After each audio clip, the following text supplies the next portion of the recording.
오늘 말씀은 민수기 7장 1절에서 11절까지 말씀입니다.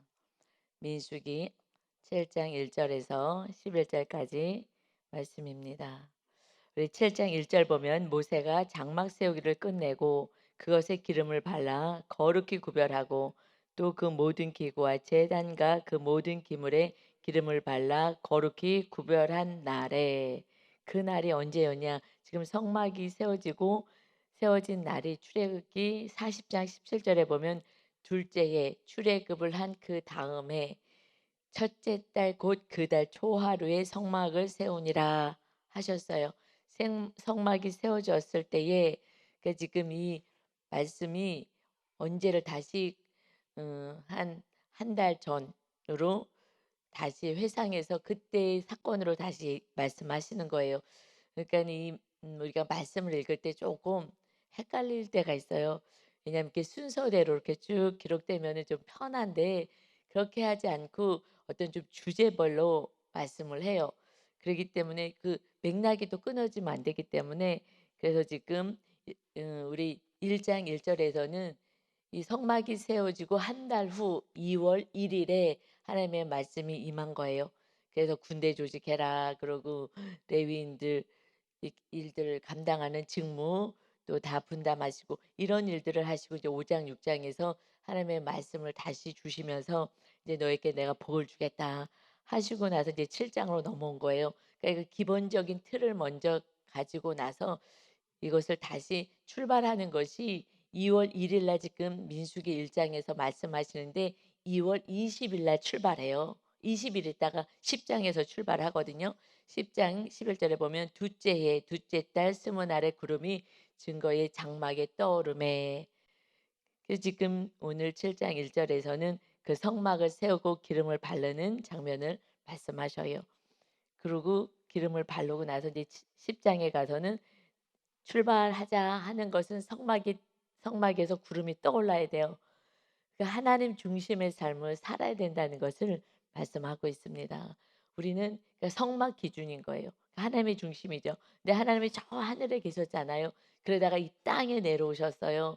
근데 먼저 이스라엘 땅에 내려오셨죠. 그래서 시내 산에서 너희와 먼저 약속을 맺자. 하나님의 자녀가 되겠느냐? 네, 그렇게 하겠습니다. 그랬더니 그러면 내가 너희를 만나겠다. 그래서 그들을 깨끗이, 그때는 뭐 어떤 다른 용서의 방법이 없었기 때문에 그냥 옷을 빠는 정도, 몸을 정결하게 하는 정도, 이것을만 하고, 그다음 하나님이 시내산에서 만나 주셔서 "이제 내가 정말 너희의 하나님 되기를 원하느냐?" 하고 십계명으로 언약을 맺고 구체적인 법을 레위기 말씀을 주신 거예요. 그래서 성막이 완성되고 나서 이 레위기의 말씀이 한 달 동안 말씀을 주신 거예요. 법을 주시고 나서 민수기 "이제 우리 출발하자. 군대 조직하는 거야. 너는 이제 군사로 사는 거야." 그래서 성막이 완성되어 다음에 말씀이 온전히 심겨져야 그다음에 영적 전쟁을 하는 거예요. 민수기로 넘어올 수 있어요. 말씀이 없는 성도는 영적 전쟁을 할 수가 없어요. 왜냐하면 성령의 검이 뭐예요? 그것이 하면 말씀이라 그랬거든요. 그 하나님의 말씀이 없는 사람은 마귀하고 싸울 수가 없어요. 그냥 육으로 사는 거야. 그냥 육으로만 맨날 싸울 수밖에 없어요. 그러나 말씀 있는 사람은 그 영으로 싸우는 민수기로 넘어와서 이제 하나님 나라를 향하여 출발하는 거죠. 그전까지는 아직 출발할 수도 없어요. 말씀도 없고. 그러면 그저 내 뜻대로 살다가 이 세상이 다인 걸로 살아가요. 하나님 나라가 소원되진 않아요. 민수기까지 넘어와야 이제 하나님의 나라가 나의 진짜 본향입니다. 내가 이 땅에 살면서는 이제 내가 영적 군사로서 오직 하나님의 말씀 붙잡고 살겠습니다. 그럼 6장 하반절에서 "내가 너에게 복을 주리라. 예수를 보내줘서 너 안에 온전히 성전 쌓고 너희를 축복하시고 다스리고 은혜와 평강의 샬롬의 은혜를 줄 거야." 이것이 우리 삶에 어떻게 인제 살아가게 될 것을 그대로 구약 말씀을 통해서 알려주신 거예요. 이들은 구약의 백성들을 그대로 하나님 이끌어 가셨어요. 그래서 우리가 구약의 말씀을 알아야 내가 지금 어느 수준에 와 있는지도 알아요. 내가 지금 어디에 와 있는지. 말씀이 있어야지, 말씀을 받아야지 이제 하나님의 나라로 향해 가요. 본향을 향해 가는데 그렇지 않으면 아직도 세상에 있고 싸우는 거는 사람하고만 싸워요. 그래서 영적 군사가 될 수가 없는 것이죠. 그래서 우리는 하나님이 중심이고 성막 중심인 거예요. 성막이 이제 어디 세워졌어요? 우리 심령 안에 세워진 거예요. 그러려니 어떻게 해야 돼요? 1절 다시 보면 이제 장막, 성막을 세우고 나서 끝내고 기름을 발랐어요. 그래서 거룩하게 구별하였다. 거기에 있는 모든 기물들을요 다 기름을 발랐어요. 여기서 기름은요 기름 부으심이라고 하죠. 성령님의 임재를 말씀하는 거예요. 그러니까 그때는 기름을 발라서 거룩하게 했다. 이것이 신약에서 이제 성령님이 임하실 것을 말씀하셔요. 그래서 그것이 다 이제 하나님이 설계도대로 다 성막을 만들었어요. 기물도 만들고 성물들을 만들었어요. 그런데 그전에는 그냥 사람이 만든 것뿐이에요. 사람이 다 텐트 치고 골조 세우고 그 안에 하나님이 만들라고 한 떡상 뭐 분향단 이런 걸 다 만들었어요. 그거 자체는 거룩하지 않아요. 거기에 기름을 발랐기 때문에 거룩한 거예요. 그래서 기름을 발라 거룩히 구별하였다. 그래서 모든 기물들, 성물들, 제단 모든 기구들 이것을 기름을 발라 거룩히 구별한 날에 그래서 이제 성물이 되었고 하나님이 거하실 수가 있게 된 거예요. 그래서 하나님이 그때 거하시는 거예요. 그러니까 우리가 부모님을 통해서 하나님의 우리에게 생명을 주셔서 우리가 태어났어요. 그냥 인간이에요. 다시 거듭나라 하신 거예요.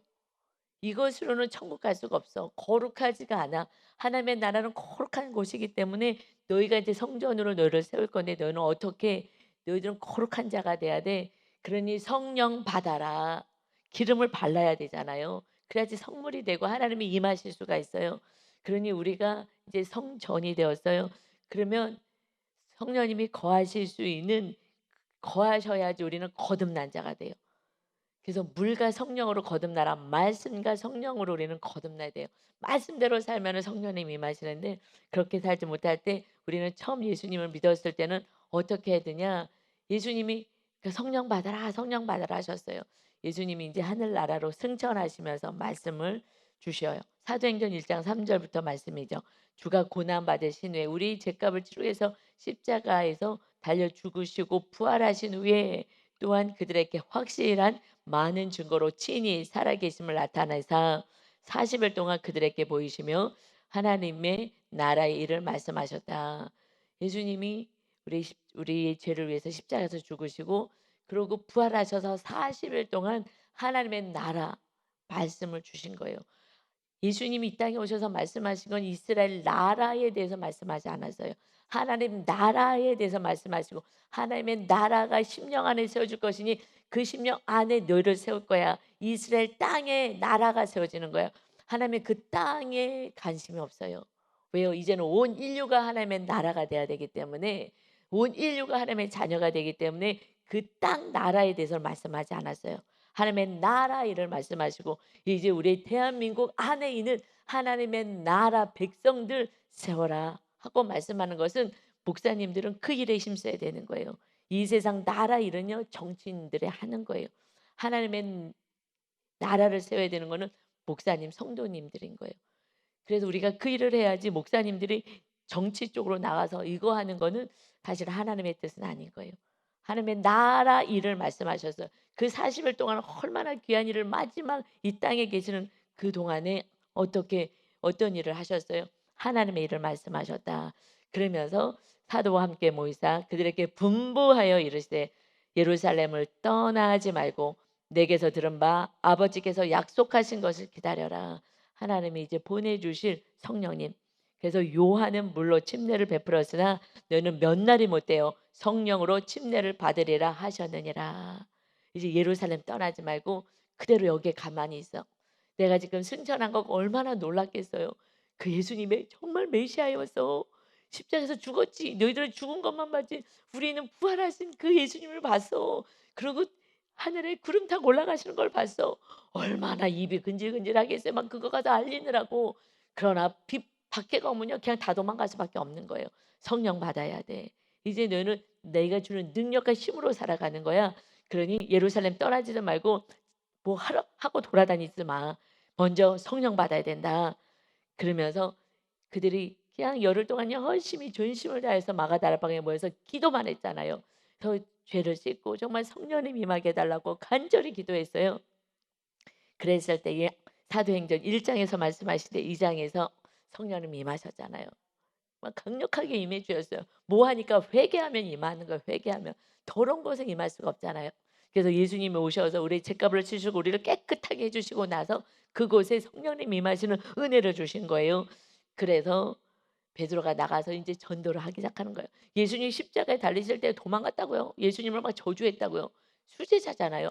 그리고요 예수님의 은혜로 무리를 걸었어요. 그래도 어려움이 오니까 도망가는 거예요. 성령 충만 받아야 그때부터 온전한 신앙생활을 하는 거예요. 그래서 성령 충만까지 가지 않으면요 그냥 늘 내가 주인 됐다, 주님 주인 됐다, 내가 주인 됐다, 주님 됐다, 그냥 살아났다 넘어졌다 살아났다 맨날 그런 거예요. 이렇게 살아요. 그래서 성령 충만까지 가는 것은 십자가를 내가 지겠습니다라는 결단이 있게 됐을 때 그때 내가 완전히 죽어야 되는 거예요. 내 자아가 완전히 죽어지면 성령님이 완전히 다스리는 지성소에 성령이 충만한 은혜가 있습니다. 우리가 거기까지 가면 그때부터는 인생을 이 땅에서 편하게 살아요. 베드로도요 무서워하지 않았어요. 막 예수님을 막 저주하고 맹세하고 나 모른다고 막 내 목숨 육의 목숨 하나 부지하겠다고 했는데 베드로 이제 사도는 그렇게 하지 않아요. 성령 받고 났더니요 이제 진리를 전하기 시작하는 거예요. 그래서 사도행전 2장 38절에서 베드로가 이르되 너희가 회개하여 각각 예수 그리스도의 이름으로 침례 받고 죄 사함을 받으라. 그리하면 성령의 선물을 받으리라. 어떻게 얘기해요? 어떻게 알아 영의 세계를? 그가 열흘 동안 말씀하신 대로 그냥 순종했어요. 그냥 기도해서 성령 받는 거예요. 여러분 우리는 말씀대로 그저 행하면은 성령님의 임재를 우리는 날마다 경험하고 선물 그냥 은혜인 거예요. 그 안에 거하게 될 줄 믿습니다. 그런데 그렇게 살지 않는 거예요. 이번에 이게 상을 당해서 음, 그래서 우리가 지금 장례 이렇게 성도님 장례를 치르고 있어요. 그런데 거기 한 음, 월요일부터 휴가인 그런 이제 우리 리더 집사님이 계셔요. 그래서 이틀을 월요일, 화요일 계속 오셨어요. 근데 어저께 저한테 그래요. 목사님 제가 이틀은 장례하느라고 어디도 못 가고 수요일 날 목요일 날은 제가 기도원 좀 다녀오겠습니다 하는 거예요. 그러니까 이제 수요 예배는 기도원에 가니까 못 온다는 말씀을 하는 거예요. 제가 기도원을 갔다 와야 되겠어요. 그래서 아내가 뭐라고 아내 괜찮겠어요? 그랬더니 그래도 우리 아내가 그거는 괜찮다고 했어요.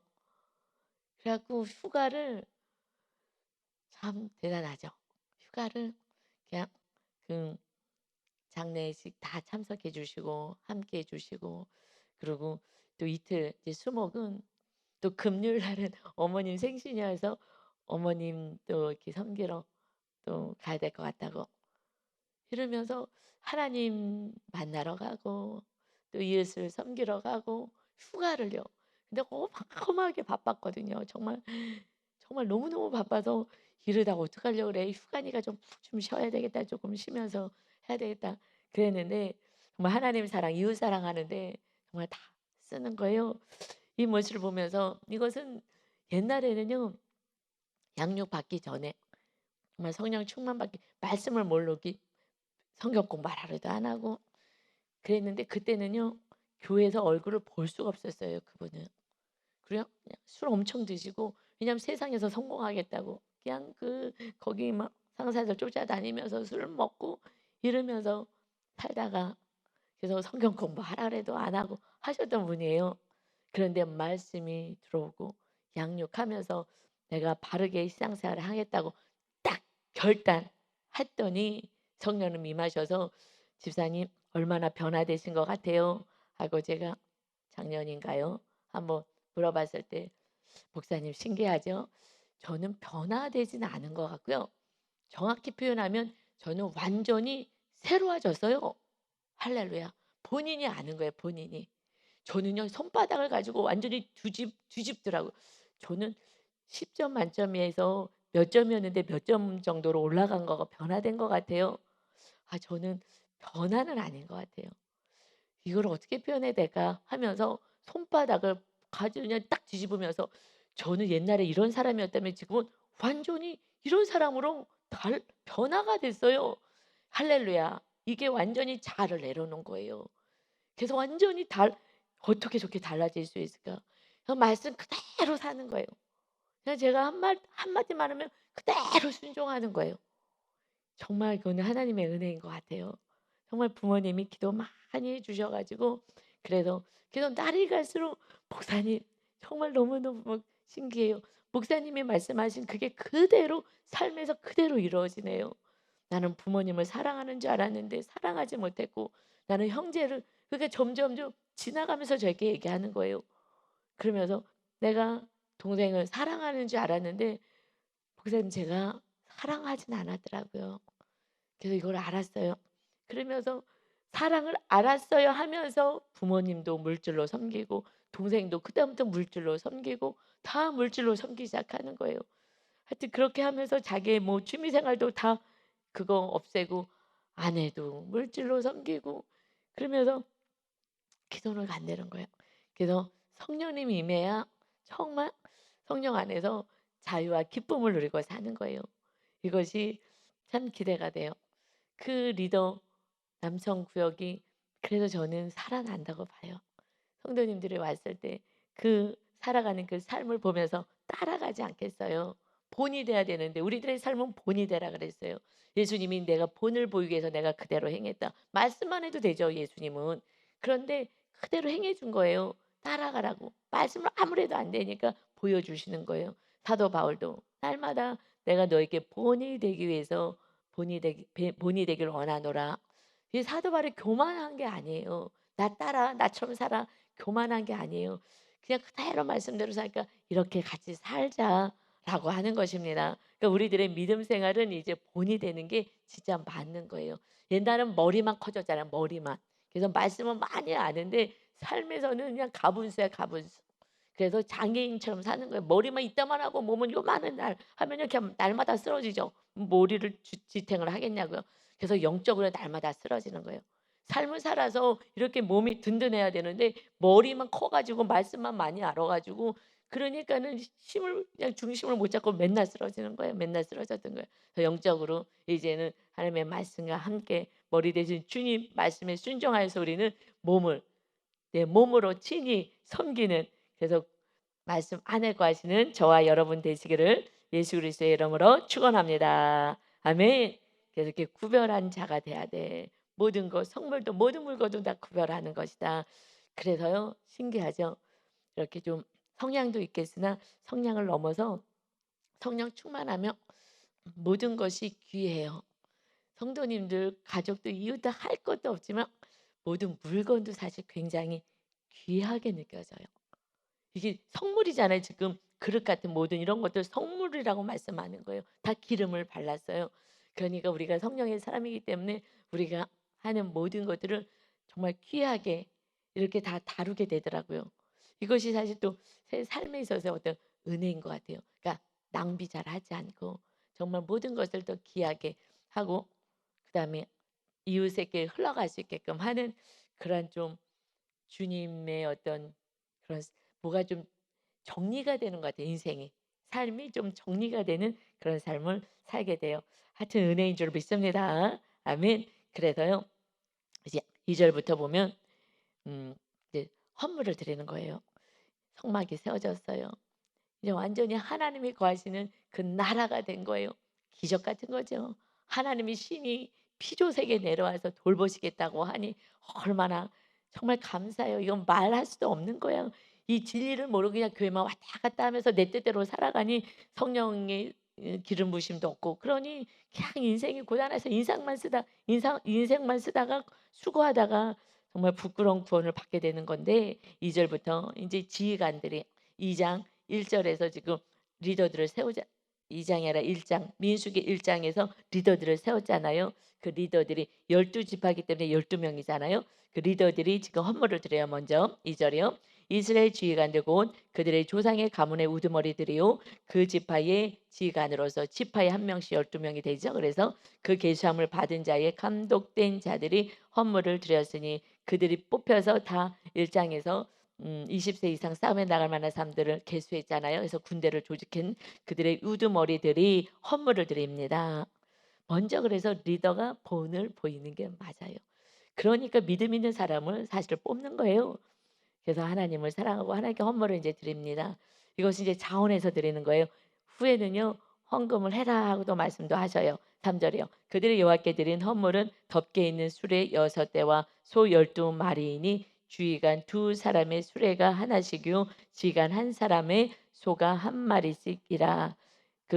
그것들을 장막 앞에 드린지라. 하나님 앞에 갖다 드렸어요. 무엇을? 수레 6대, 그다음에 소 12마리. 그러니까 12지파 그 리더들이요. 소는 하나씩, 한 마리씩 이 소를 드리고요.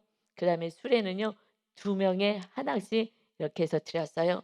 그랬을 때 4절에 여호와께서 모세에게 말씀하여 이르시되 그것들을 그들에게서 받아 레위인에게 주어 각기 직임대로 회막 봉사에 쓰게 할지니라 하고, 레위인들에게 헌물 하나님께 바친 거 레위인들에게 줘서 성막에서 봉사할 때 쓰게끔 해라 하고 말씀하셔요. 그래서 하나님의 헌금이 하나님의 나라를 위해서 쓰는 거죠. 그래서 우리 교회 모든 재정이 오직 하나님 나라 정말 귀한 곳에 속히 모든 물질이 재정이 쓰여지기를 소망합니다. 아멘. 하나님이 그렇게 해달라고 여러분이 기도해 주시기 바랍니다. 6절이요. 모세가 수레와 소를 받아 레인에게 주었으니, 그러니까 모세는요 그대로만 하는 거예요.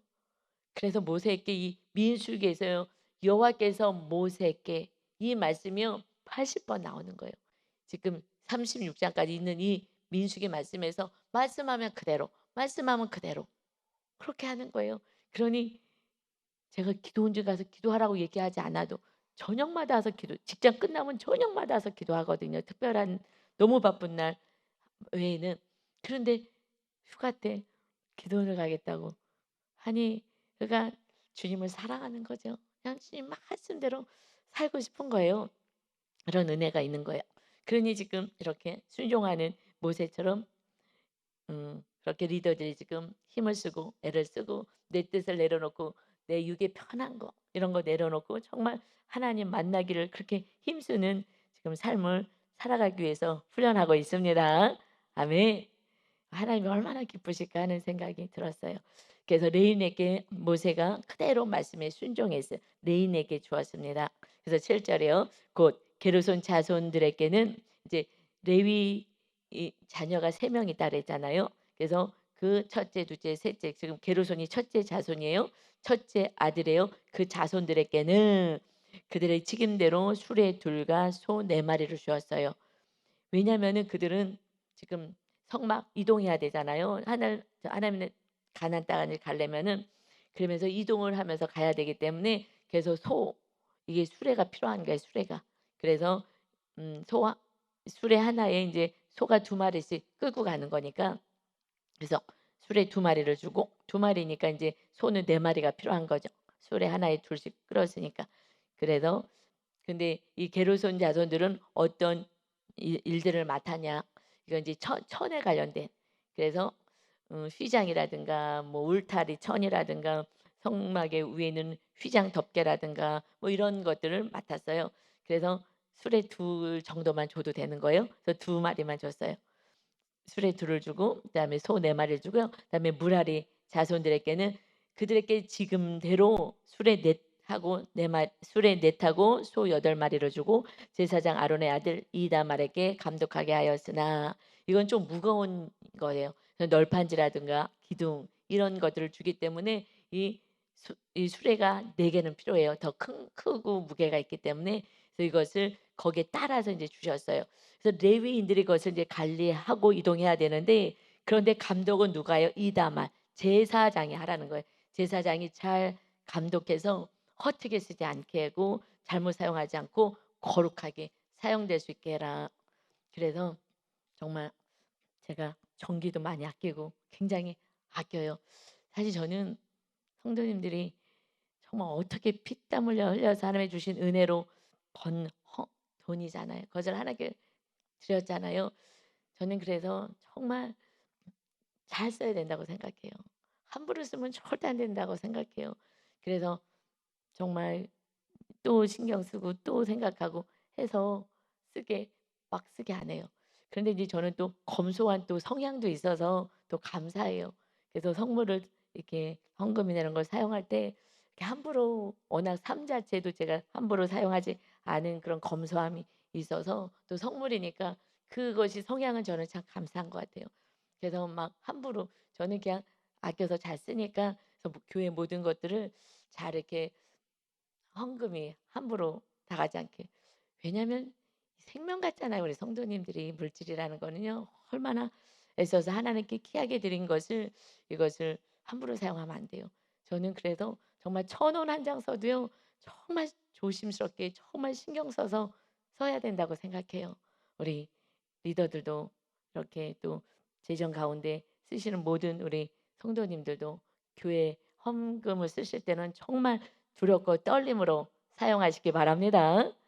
아멘. 두렵고 떨림으로 사용하시기 집에서는 내 거는 알아서 쓴다 해도 교회 거는요. 정말 정말 두렵고 떨림으로 그래서 제사장이 잘 관리할 수 있게끔 해라 하고 말씀하셨어요. 그리고 구절 보니까 고아 자손에게는 주지 아니하였으니 술에 속 안 줬어요. 왜 안 주는 거야? 왜냐면 그들의 성소의 직임이 그 어깨로 매는 일을 하는 까닭이다. 어깨로 매면 돼. 왜냐면 이건 성물에서 너무 귀한 거기 때문에요. 이것은 그냥 그죠. 그 채가 끼어져 있잖아요. 그 채를 붙잡고 어깨에다 다 메고 가요. 어떻게 보면은 술에다가 얹혀서 이렇게 가면 조금 더 편할 수는 있을 수 있겠죠. 그러나 끝까지 그 성물은 정말 너무 귀하기 때문에 정말 조심, 조심, 조심하고 가는 거예요. 그러니 교회에 있는 모든 이 귀한 것들 또 헌금을 하나님께 드려진 헌금으로 사용된 거는 정말 조심스럽게 함부로 이렇게 사용하거나 해서는 정말 안 되는 거예요. 가장 귀한 거. 그래서 이것은 어깨에다 메고 정말 조심스럽게 조심스럽게 이렇게 다뤄야 하는 것이다 하고 직임에 따라서 주신 거예요. 아, 우리도 좀 편하게 그러면 이거 이렇게 싣고 가면 좋겠네. 이렇게 하면 안 되는 거예요. 하나님께서 다 알아서 거기에 맞게 주시면 그냥 아멘만 있습니다. 저기는 4개나 줬어. 아, 우리는 더 들어야 되는데 아유 피곤한데 막. 그래서 우리에게 각자 주신 은혜대로 우리는 살아가야 하는 것입니다. 그냥 우리를 나보다도 나를 더 잘하시는 하나님의 은혜로 사는 거예요. 그래서 제단에 기름을 바르던 날에 주의관들이 제단의 봉헌을 위하여 헌물을 가져다가 그 헌물을 제단 앞에 드리니라.